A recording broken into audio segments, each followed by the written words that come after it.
Merry Christmas. I grew up listening to a news commentator, Paul Harvey, and every Christmas he would tell a special story. It was about a man and the birds. The man was a kind, decent, mostly good man, generous to his family, upright in his dealings with other men, but he just didn't believe in all that incarnation stuff that the church proclaimed at Christmas time. It just didn't make sense. And he was too honest to pretend otherwise. He just couldn't swallow the Jesus story about God coming to earth as a man. He told his wife, "I'm truly sorry to upset you, but I'm not going with you to the church this Christmas Eve."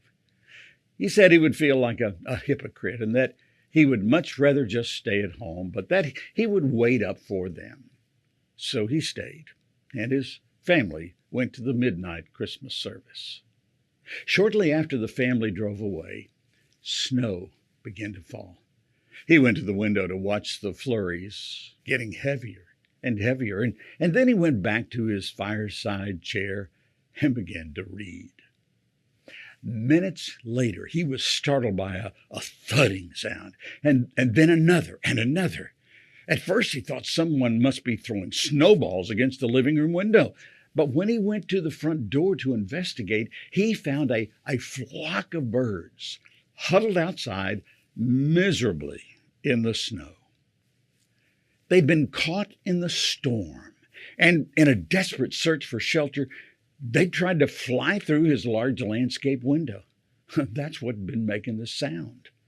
Well, he couldn't let the poor creatures just lie there and freeze, so he remembered the barn where his children stabled their pony. That would provide a warm shelter. All he would have to do is to direct the birds into the shelter. Quickly, he put on a coat and overshoes, and he tramped through the deepening snow to the barn. He opened the doors wide, turned on a light so the birds would know the way in. But the birds did not come in. He figured that food would entice them.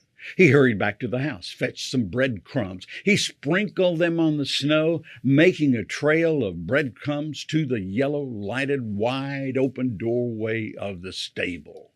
But to his dismay, the birds ignored the breadcrumbs. The birds continued to flap around helplessly in the snow. He tried catching them, but he could not. He tried shooing them into the barn by walking around and waving his arms. Instead, they scattered in every direction except into the warm, lighted barn.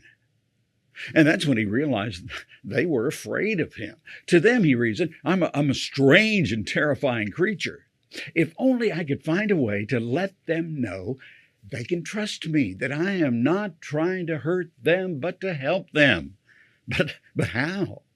Any move he tended to make frightened them and confused them. They just would not follow. They would not be led or shooed because they feared him. He thought to himself, if only I could be a bird and mingle with them and speak their language, then I could tell them not to be afraid. I could show them the way to the safe, warm barn. But I would have to be one of them so they could see and hear and understand. It was at that moment that those church bells began to ring. The sound reached his ears above the sounds of the wind. He stood there listening to the bells. Adeste Fidelis, oh, come, all ye faithful. Listening to the bells pealing the glad tidings of Christ and Christmas. And then he sank to his knees in the snow.